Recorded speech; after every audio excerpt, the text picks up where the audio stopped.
How has your height affected your dating experience? At 5 feet 11 inches, it has never been a thing anyone commented on. And I've had an overall very good experience with dating and women, so I guess it's been good. But I should also mention I have never used a dating app, so the whole thing with posting my height or having someone ask me my height before we met is a thing I've never had to deal with. It really affected me because the constant negative remarks were one of the reasons my confidence was non-existent. Nowadays it's a huge hindrance when it comes to very casual dating. So I avoid sites that are purely sexual. On dating platforms it comes up every now and then. But I swipe left immediately if height is mentioned in any way and avoid the headache. For context, I'm slightly below average height. I'm 6 feet 5 inches and built like a middle linebacker. My size has definitely been advantageous. Women love big men. I have had a thing for tall girls since I was in junior high. I have dated women as tall as 6'2".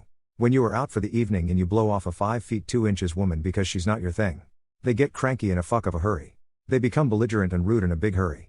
They like to point out that you need to adjust what you like to fit their parameters. I'm 5'8" and quad. Actually, it's affected me quite a bit. First off, I'm not in the sights of the most insecure girls who demand 6 feet or more. I'm 100% okay with that. But the girls I'm usually into are also 5'8" or taller. Shockingly, it's as if the US average female height is also 5'10" and quad. Without heels, even East Asian and Latina women, who are stereotyped as being smaller, are not. Dunno what it is about DC, but damn near everyone's tall here. Still keeping my head high and taking it day by day though.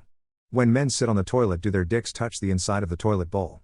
https://www.google.com/search Q equals when plus men plus sit plus on plus the plus toilet plus do plus their plus dicks plus touch plus the plus inside plus a plus the plus toilet plus bowl question mark plus I percent E2% 80% 99 meters plus a plus girl plus and plus I plus need plus answers plus site www.reddit.com client equals Safari HL equals NS PRMD equals even SA equals X VED equals 2 Aquio OGG 64 VI UCF 1 Kfik 6 Kfo Krikiavikbach by equals 390 B equals 780, DPR equals 3. If it's a small toilet then yes. You just have to sit further back on the seat, which isn't always the most comfortable when taking a dump. C'est la vie though. The worst is when the penis tip or balls dunk in the water. They make nets for that though. Depends on the toilet. They have different shapes and depths. The small round ones you touch the rim. Industrial, commercial ones shallow and sloped. You can touch the bowl itself or the water. Touching the rim of the bowl is called the witch's kiss and quat. Mine can. To avoid this I either hold it or more regularly is that I pull my boxer shorts down to about mid-thigh so it basically lines up with the front of the toilet seat, creating a sort of suspension bridge to rest my penis on. Then I take 3 to 4 squares of TP, fold it in half. 8-ply, to make a little moisture barrier pillow to keep any pee drops from getting on my shorts while I'm pushing the poops. High and dry. What's the first sign that a movie is going to be bad? I have a feeling the Mario movie is going to bad. It just has the fan service with all the Easter eggs. Feels like it's one of those movies where the main character is going to say something goofy like this game is excellent. Maybe we should call it Mario Kart 8 Deluxe in the middle of my movie. Someone else put in the work to make the property popular in the first place. And the people in charge of making the movie put zero effort into making it look or feel like the property it's based on. Relying on the name and special effects alone. Not always the case, but when there are more than 3 writers a movie tends to lack vision. It can also occur due to rewrites. Not a Bomb podcast reviews movies that bombed financially or critically, and this is a subject often discussed if anyone is interested. It's been in production for too long. There's always a reason. For a recent example, Chaos Walking and Oppos.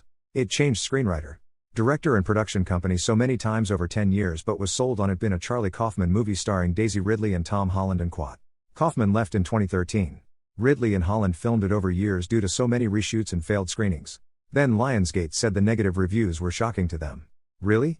It's an adaptation and the director or the studio already discusses the changes he made, which makes it clear they don't understand the audience.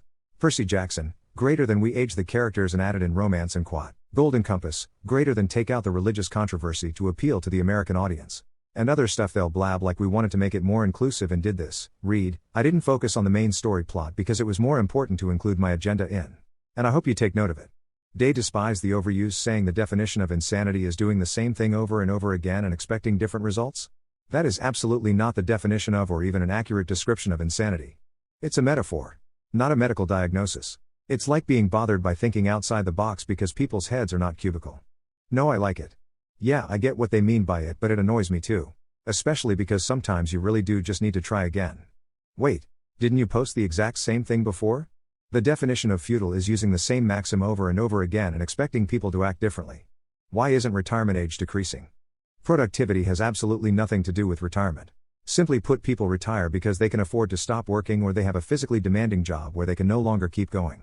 Also in the UK prior to 2011, once you hit 65 you were done work-wise and your employer could dump you ready or not. Now you can keep working as long as you can or want to thanks to age discrimination policies. Also, government retirement age is increasing as people are living longer and therefore require people work longer to pay tax to support those that have already retired. Unless you live in France, of course, where there is a magic money pot the government can use to pay for their pensions. Retirement ages don't come down for roughly the same reason why famines exist in a world in which we can supply every human being with enough food to live, can reasonably automate virtually all tasks required to supply us with our necessary resources, and can be colonizing nearby planets with the technology that currently exists. The system has been designed this way because any change would require that the people currently in power, the ones with all the money, to lose their subsistence workforce and most of their power, and they would rather burn this world to ashes than see it ruled by anyone other than themselves. You can retire whenever you want. You are talking about the point the government will give you some kind of payment or health care.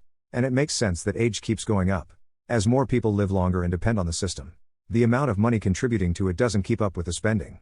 You could change that if you did a means test to see if someone should be eligible to collect that money. But punishing those who decided to save money for retirement versus those who didn't isn't a good idea.